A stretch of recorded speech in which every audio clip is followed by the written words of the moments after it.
Thanks for joining me on this holiday weekend. You just heard from Jim Urio, and he gave you kind of the top economic and financial stories of 2024. Now we turn to culture and education, and there's nobody better to comment on them than Laurie Higgins, who is our cultural and education writer at Breakthrough Ideas. And Laurie, we're doing this in a different types of categories, and everybody has their sort of, end of year review. I took them in terms of categories. And so on culture and education, I mean, it's been a monumental year, in my opinion. There are a myriad of stories to discuss. But I mean, when we do talk about some of the top stories, what comes to your mind specifically? Well, there's really two, and the second one has two parts. The first, of course, is the slow death of DEI CRT as it affects our institutions. And the second is the whole decline of trans cultism, or the expose of how damaging it is. And that's broken into two parts. One is about the so-called health care of, minors who identify as the sex they are not and never can be. And the other is as it relates to women's sports and women's private spaces. And I think those are the three issues. There's a fourth one, or third, depending on how you're counting it, which is the parental outrage over porn in school, which is increasing and rightfully should. But those are the stories that I think are the most important on the culture front. Yeah, well, looking at the parental outrage over porn in schools, I mean, you just wrote that definitive article about Batavia High School and what they were teaching to minor children.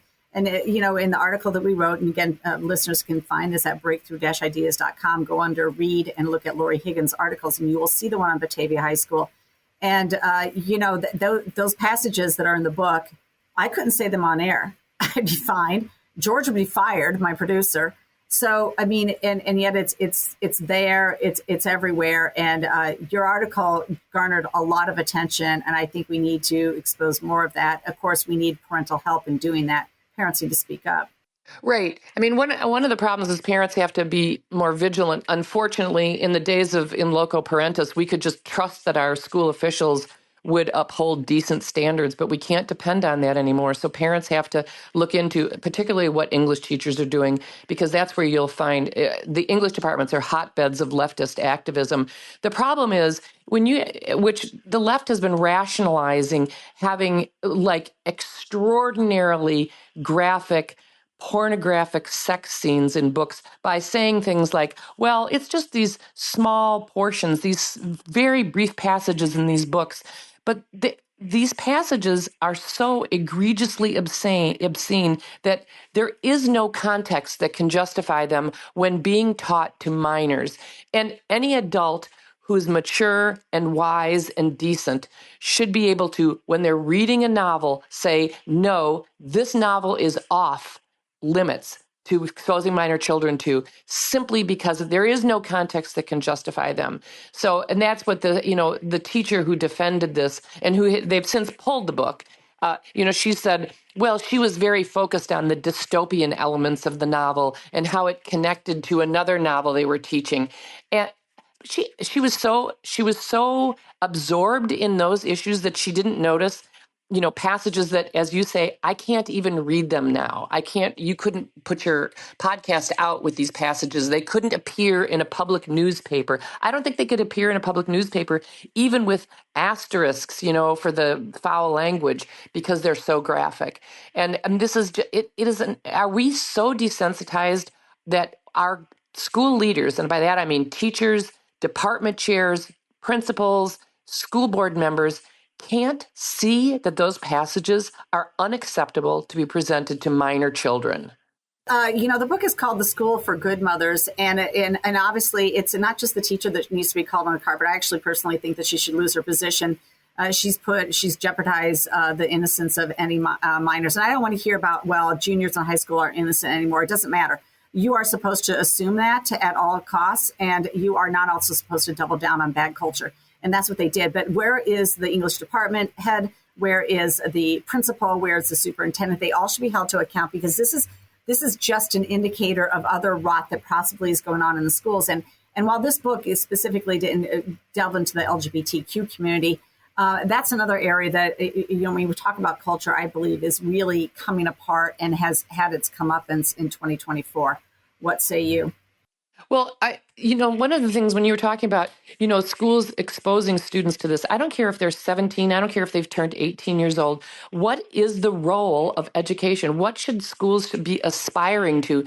This is the kind of a novel that kids would read on their own. And well, that's another question. It came out in 2021, I believe. So it's not even been on the cultural scene for 3 years. It's not going to stand the test of time. It's not going to be, some sort of revolutionarily important text to begin with. And by the way, the teacher said it's won awards. It has won 0 awards, as I pointed out in my article, and people can read that, at least to my knowledge, and I did some research on it. So the question is, what is the role of education anymore? Is it to find truth? Is it to encourage, values and virtues that will promote the public virtue?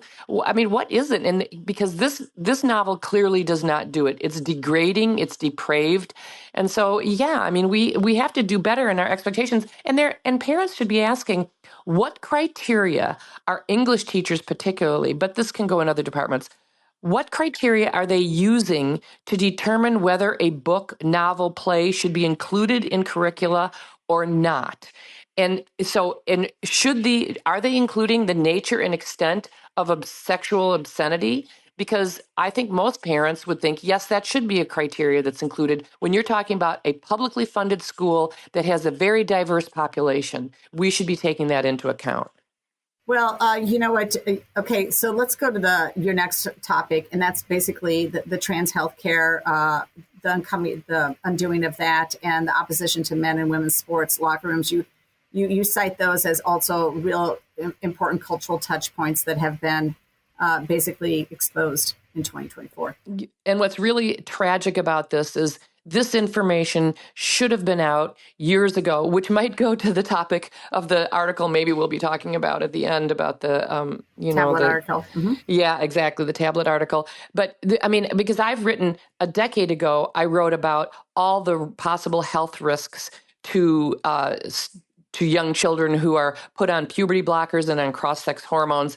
And so, but now in this last year, thankfully, this information is getting an airing. And now you see leftists, I should say, particularly giving puberty blockers to stop a normal, natural, healthy biological process in minor children who have no idea, no understanding of the implications of this. Stopping that, all the health risks are now coming out. We had the Hillary Class review of the research. This was done she was a head pediatrician in the United Kingdom, was hired to review the literature and found out that all the literature promoting puberty blockers for minor children was lousy research. And now, just in the past month or so, the entire United Kingdom has banned indefinitely the administration of puberty blockers to minor children because the research is so bad and saying that it does not prove that these kids are helped in any ways, doesn't prevent suicides, doesn't promote health in any way. And so that's what's happening in the United Kingdom. Rutgers came out with a study saying sort of a similar thing. So now I think the Washington Post just had a long opinion piece about this. And my rhetorical question to them is, when are they going to come out with apologies for all the nasty, horrible things they have said to conservatives who have been warning about the damage done to young people and have been called hateful bigots and intolerant and ignorant?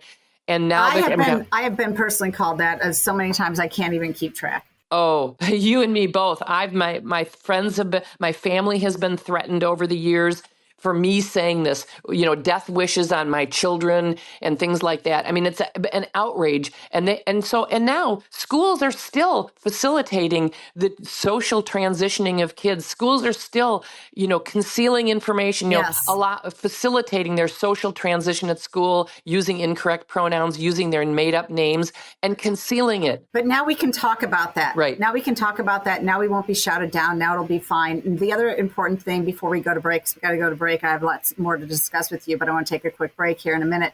I just wanted to get this in, though, under this same topic, and that is the fact that, the lawsuits are flying in terms of women and men's sports, men and women's sports. And, this whole thing with the San Jose State University volleyball team, I mean, 5 teams have refused to play them now because their trans player is dangerous to the other girls, including even the co-captain of that team, the San Jose State University team, came out and basically said, "Look, I'm going to join this lawsuit because I'm afraid of my own teammate when it comes to this." So things are going to get undone. Trump is going to undo them. I believe lawfare is going to be successful in this regard too. But there's so much more to talk about. We're going to take a short break here. We'll be right back to talk just a little bit about DEI, and then I really want to get to the David Samuels tablet article, which tells you exactly how you've been gaslit for the last 2 decades. We'll be right back with The Real Story. Now, more of The Real Story with your host, Jeanne Ives. All right, we're coming back to you. I still have Laurie Higgins on the line. We're still talking about the top cultural and education issues of 2024. We had left off talking about the trans health issues and, guys playing on women's sports teams, things like that. But really, one of the biggest issues is this coming apart of DEI. You see it in the corporate structure. They're getting rid of it. You see that Trump took it on in his election campaign. And, the truth is being exposed. And I think that when we were talking earlier, I think you really meant that the Rutgers came out with a study that essentially said there's no value whatsoever to these DEI policies. They don't help. Yes, I did misspeak about that. One of the problems is DEI, CRT, critical race theory, diversity, equity, inclusion. Those actually overlap with the whole trans movement. They're part of it, the identity politics thing. So yes, it is coming apart. The Rutgers study has been influential because, of course, that is a left-wing university. And their study has come out and said, not only does this whole DEI movement not achieve the things it claims it will achieve. It doesn't foment, inclusion or unity. It actually has the opposite effect of fomenting division and all sorts of other negative sort of outcomes of promoting this and having, the employees having to take, these classes that, identify certain groups as the oppressors and certain groups as oppressed.